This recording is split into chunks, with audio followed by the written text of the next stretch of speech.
Nida madam, मैं सबसे पहले डॉक्टर शाहिर इलाही, इनके जो चाचू थे ताया, वो मेरे क्लास फेलो, 1 साल सीनियर भी थे, दोस्त भी थे। और आमिर साहब, उमर साहब, मैडम नादिया और सुहेल साहब और हमारे बाकी जितने भी अफसरान हैं।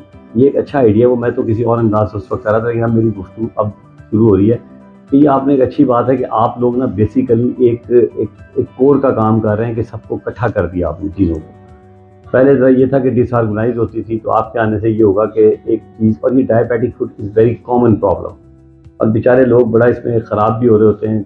अगर उसको इनिशियल ट्रीटमेंट अच्छी मिल जाए तो मैंने देखा है कि 99% लोग रिकवर कर जाते हैं। बदकिस्मती ये होती है कि डायबिटिक फुट में अमूमन पेशेंट जब आता है, उसको थोड़ी सी कोई एंटीबायोटिक दी, उसको उसका डील नहीं किया जाता, या वो पेशेंट थोड़ा सोचता है कि जब काला ही हल्का हो रहा है वो ठीक हो जाएगा, और मैंने बड़े बड़े लोगों को ख़राब होते देखा है।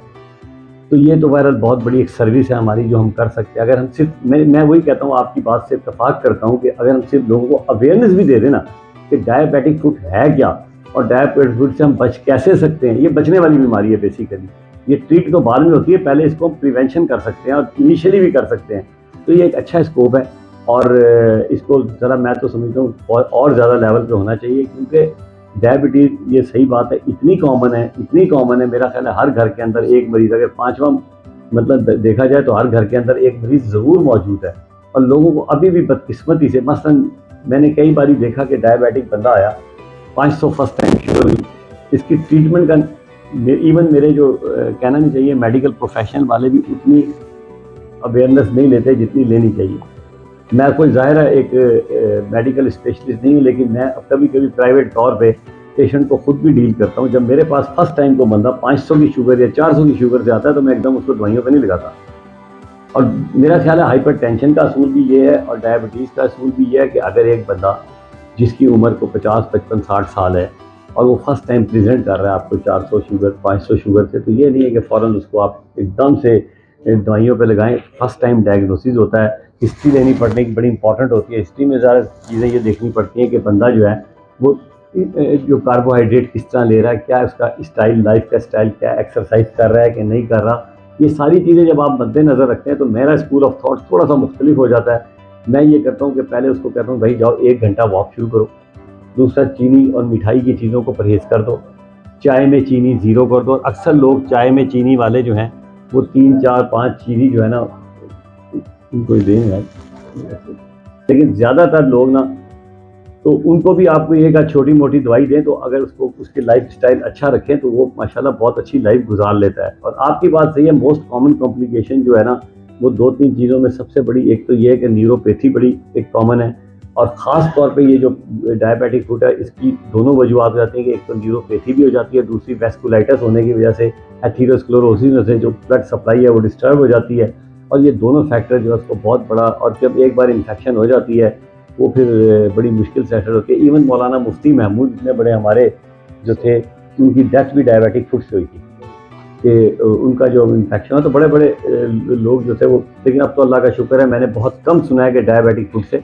And this is because of your contribution, our contribution और एसोसिएशन ऑफ सोशल डेवलपमेंट, इन सब की एक कंट्रीब्यूशन को खैर अप्रिशिएट करना चाहिए। और बहरहाल आप अपनी मीटिंग जारी रखिएगा। मैं माफ़ी चाहता हूँ कि मैं सीधा यहाँ से लाहौर से पिंडी जा रहा हूँ, और मुझे खुशी होती है कि मैं डायबिटीज़ में बहुत कुछ सीखना भी चाहता हूँ, लेकिन थोड़ी सी हमें अवेयरनेस और देने की ज़रूरत है।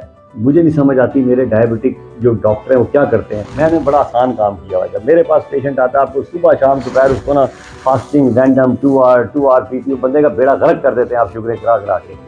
मैंने तो अपनी जितने मरीज़ हैं, क्योंकि मैं बेसिकली आई वाज पहले मैं जीपी था, फिर मेरा ख्वाहिश थी कि मैं मेडिकल स्पेशलिस्ट बनूँ, मैंने रजिस्ट्रारशिप की, लेकिन बदकिस्मती से नहीं बन सका, और अल्लाह ने खुशकिस्मत ये पैथोलॉजी बना दिया। अब यहाँ भी बड़ी सख्त ज़रूरत यह है कि यकीन करें हमारे मेडिकल प्रोफेशन के 90% लोगों को लेबॉर्ट्री के टेस्टों के बारे में नहीं पता। वो एक लंबी लंबी लिस्टें लिखते हैं, जुल्म करते हैं, ज़्यादती करते हैं। तो आप अपने हिस्से में ये भी शामिल करें कि कम से कम टेस्ट लिखने चाहिए। अब आप एक बंदे की शुगर चेक कर रहे हैं, मेरा उनसे लड़ाई यही रहती है कि एक बंदा आया, उसने रात को कुछ खाया ही नहीं, शाम को भी कुछ नहीं खाया, उसकी शुगर की तो 110 आ गई। वो शाम को जो था डायबिटिक था, लेकिन रात को उसने अच्छा खा लिया, वो आ गया तो 300, 350 पे चली गई। अब इस बेस पे आप किसी की ट्रीटमेंट रिकमेंड नहीं कर सकते, जितना मर्जी बड़ डायबिटिक स्पेशलिस्ट आ जाए। लेकिन बदकिस्मती जब मैं उनसे कहता हूँ कि यार HbA1c का कंसेप्ट डेवलप करें आप, ग्लाइकेटेड हीमोग्लोबिन, तो मैं कहता हूँ यार आप जो ये रोजाना मरीज की 500 रुपए की शुगर करवा रहे हैं या अच्छा ग्लूकोमीटर का भी आपको कहानी सुनाता हूँ मैं।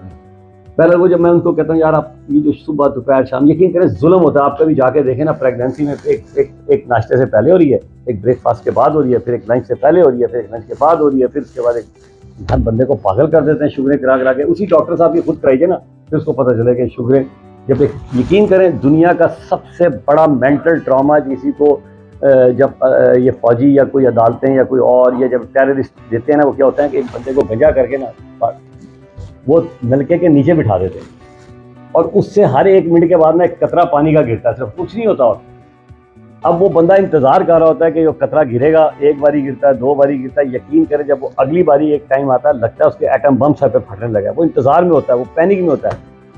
आप जब शुगर की प्रिक करते हैं ना, जिसको प्रिक हो रहा होता है उसकी ये लगता तो है कि नहीं यार ये छोटा सा काम है, लेकिन यकीन करें जितनी देर तक वो उसको प्रिक होके एक बार लगता नहीं है ना, वो इतनी मेंटल ट्रॉमा से गुजरता है कि हम तसव्वुर नहीं कर सकते। तो एक प्रमोट और जरूर डालें आप, खाली ट्रीटमेंट को ना रखें बल्कि आप बताएं कि HbA1c को प्रमोट करें। HbA1c का एक फायदा है, आप लोग कहते हैं 3 महीने बाद कहो, मैं कहता हूँ नहीं यार चलो तुम 1.5 महीने में करा लो, कम से कम एक आइडिया तो होगा ना कि यार अगर इस बंदे की HbA1c अगर 8 थी और अगर वो 1.5 महीने बाद वो 6.5 या 7 पे चल गई, इससे गुड इम्प्रूवमेंट के बनिस्बत का आपकी शुगर डेली बेचारा लगा हुआ है। और शुगर का और ब्लड प्रेशर की बीमारी का दिमाग से बड़ा ताल्लुक है। ये अनफॉर्चुनेटली ये भी नहीं सोचा जाता कि शुगर और hypertension is mainly one of the potential factor is the anxiety tension, क्योंकि इसमें एड्रेनलिन और बहुत चीज़ें रिलीज होती हैं जो हाइपरग्लाइसीमिया और हाइपरटेंशन का रही होती है। आप इसको ज़रूर शामिल कीजिएगा एज ए लेबॉर्ट्री के हवाले से कि टेस्टों को मिनिमाइज किया जाए, फिर लिपिड प्रोफाइल पे आ जाए।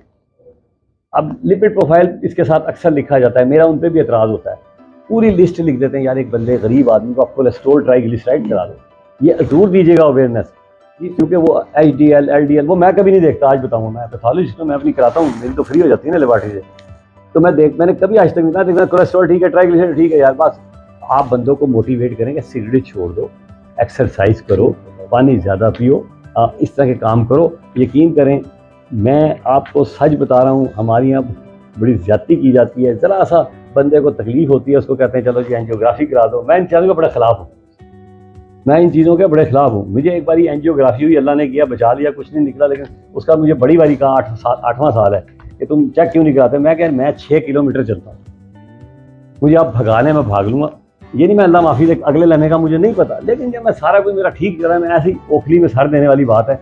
जब आप जाते हैं ना इस उम्र में मैं अब जब जाऊँगा, जब मैं 60 को क्रॉस करूँगा तो मैं आंखें चेक करूँगा तो हल्का हल्का रेटिना में कैटरेक्ट जरूर आना शुरू हो जाएगा।